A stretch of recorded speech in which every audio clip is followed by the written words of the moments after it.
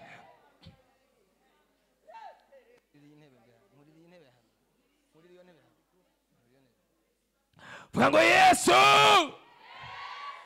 pesheketelebo, mbaraga zikuzimu nizire kuri ubuzima bwawe katika jina la Yesu. Vuga ngo Yesu Jesus, rekura wa daimoni wicaye mu mutwe, rekura ubuzima bwiwe, rekura umubiri wiwe, rekura ingingo ziwe, rekura katika jina la Yesu, rekura katika jina la Yesu. Ndabohoje uyu mwana, murekure nigoga, murekure nigoga.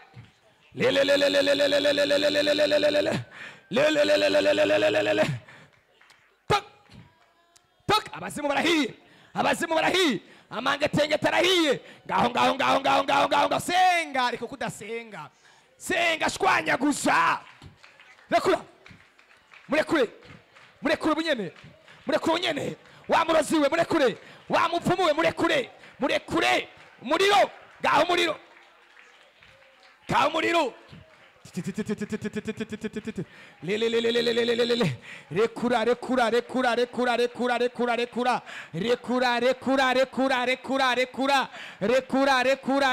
rekura, pomoka.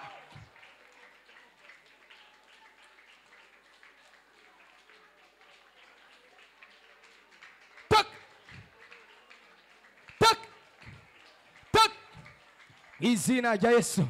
Zamura ibiganza, vuga ngo Mwami Imana. Bisubiremo, Mwami Imana, ni wowe ntegemeye, ni wowe nizigiye, ni wowe nizeye. Kuri bohora ubuzima bwanje, bohora ubugingo bwanje, mpindurira izina n'amateka. Uyu munsi wa mbere bimenyekane kuri Imana, bimenyekane ko ndi mu biganza byawe, bimenyekane ko ari wowe wampamagaye.